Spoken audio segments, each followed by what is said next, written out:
Uppal stadium cricket fans తో కిక్కిరిసిపోయింది. కాసేపట్లో హైదరాబాద్ బెంగళూరు మధ్య మ్యాచ్ జరగనుంది. ఇప్పటికే 2 జట్లు స్టేడియానికి చేరుకున్నాయి. ఉప్పల్ స్టేడియం మొత్తం కోహ్లీ నామస్మరణతో మార్మోగుతోంది. ఈ సీజన్ లో ఆర్సీబీ, ఎస్ఆర్హెచ్ మధ్య జరుగుతున్న 2వ మ్యాచ్ ఇది. తొలి మ్యాచ్ లో హైదరాబాద్ భారీ స్కోర్ చేసింది. ఈ మ్యాచ్ లోనూ అత్యధిక పరుగులు చేసి కొత్త రికార్డు సృష్టిస్తుందని నమ్మకంతో ఉన్నారు హైదరాబాద్ ఫ్యాన్స్. హైదరాబాద్ ఉప్పల్ స్టేడియం వద్ద తీవ్ర ఉద్రిక్తత నెలకొంది. హైదరాబాద్ బెంగళూరు ఐపీఎల్ మ్యాచ్ టికెట్లు బ్లాక్ లో విక్రయిస్తున్నారని ఆందోళనలు జరిగాయి. హెచ్సీఏ వ్యవహరిస్తోన్న తీరుపై నిరసనలు వ్యక్తమవుతున్నాయి.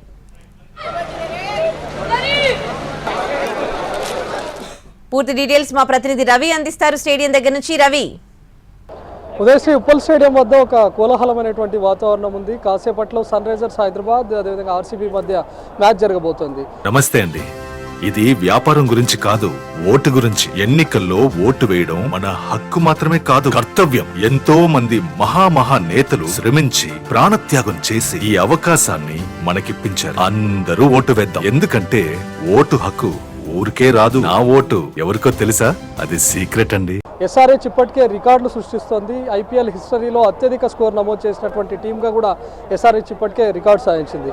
ఇదే ఉప్పల్ స్టేడియం వేదికగా ముంబై ఇండియన్స్ పైన 277 రన్స్ చేసి హిస్టరీ క్రియేట్ చేసినటువంటి సన్ రైజర్స్ హైదరాబాద్ చిన్నస్వామి స్టేడియంలో 287 రన్స్ కూడా చేసింది. మరోవైపు పవర్ ప్లేలో చాలా వేగంగా అత్యధిక పరుగులు చేసినటువంటి టీంగా కూడా సన్ రైజర్స్ హైదరాబాద్ రికార్డు చేసింది. అంటే ఇప్పుడు సన్ రైజర్స్ హైదరాబాద్ ఏ మ్యాచ్లో ఆడినా కూడా సరికొత్త రికార్డులు సృష్టిస్తోంది. కాబట్టి ఫ్యాన్స్లో కూడా ఉత్సాహం మరింత రెట్టిపోయింది. ప్రస్తుతం మనం స్టేడియం వద్ద కూడా చూడొచ్చు ఎంతటి సందడి వాతావరణం కూడా కనిపిస్తుందో. మరోవైపు ఒకవైపు చెన్నై మ్యాచ్ లేకపోయినా కూడా మనం ప్రతి చోట ఎక్కడ స్టేడియం ఉన్నా లేకపోతే గ్రౌండ్లో చూసినా కూడా మనకు ఎల్లో జెర్సీలు కనిపిస్తూ ఉంటాయి. ఆడుతున్నది 2 టీమ్స్ అయినప్పటికీ కూడా అక్కడ ఎల్లో జెర్సీలు ఉంటాయి. ధోని ఫొటోస్ కూడా ఖచ్చితంగా ఉంటాయి. మరి ఈరోజు ఉప్పల్ స్టేడియం వేదికగా ఎస్ఆర్హెచ్ ఆర్సీబీ మ్యాచ్ జరుగుతున్నా కూడా ధోని పోస్టర్స్ పట్టుకొని రావడానికి కూడా మనం చూస్తున్నాం. మరి ఈరోజు అసలు చెన్నై మ్యాచ్ లేదు కదా, ఎందుకు ధోని? సార్ యాక్చువల్గా సపోర్ట్ విత్ 100% మేము సన్ రైజ్ సపోర్ట్ చేస్తాం. కానీ ధోని అనేది ప్రతి ఒక్క ఫ్యాన్కి ప్రతి ఒక్క ఉన్న భారతదేశం నెలమూళ్ళు అందరూ ధోని సపోర్ట్ చేస్తారు. ధోని వైపు ఉంటారు కాబట్టి ధోని సపోర్ట్ చేస్తారు సార్. అంతే తప్ప ఎల్లో జెర్సీ లాస్ట్ టైం వద్దాం అనుకున్న చెన్నై వర్సెస్ హైదరాబాద్ మ్యాచ్కి, బట్ టికెట్స్ దొరకలేదు. సో వెళ్తున్నా అట్లీస్ట్ సన్ రైజర్స్ హైదరాబాద్ కన్నా సపోర్ట్ చేద్దామని వచ్చినాం. నెక్స్ట్ ఇక చెన్నైలో ఉంటుంది కానీ అసలు టికెట్లు దొరకట్లేదు, ఆన్లైన్లో దొరకట్లేదు. సో ఏదో ఒక మ్యాచ్ చూద్దామని అయితే వచ్చినాం.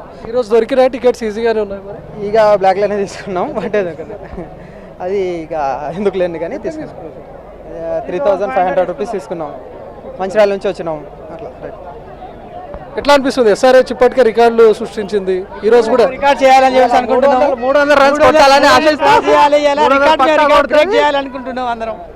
ఇప్పటికే సన్ రైజర్స్ హైదరాబాద్ 277 రన్స్ చేసి రికార్డు సృష్టించగా ఉప్పల్ స్టేడియం వేదికగా, అదే చిన్నస్వామి వేదికగా 287 రన్స్ కూడా చేసింది. ఈరోజు ఉప్పల్ స్టేడియంలో ఖచ్చితంగా 300 రన్స్ స్కోర్ చేస్తుందని కూడా ఫ్యాన్స్ భావిస్తూ ఉన్నారు. ఎందుకంటే హైదరాబాద్ ఇప్పటికే బ్యాటింగ్ పిచ్గా ఉంటుంది కాబట్టి హైదరాబాద్లో ఇప్పటికే భారీ స్కోర్ చేసినటువంటి సన్ రైజర్స్ హైదరాబాద్ ఈరోజు 300ను కూడా క్రాస్ చేసి తన రికార్డును తానే బద్దలు కొడుతుందని ఎస్ఆర్హెచ్ ఫ్యాన్స్ ధీమా వ్యక్తం చేస్తున్నారు. Right, thanks for the updates Ravi.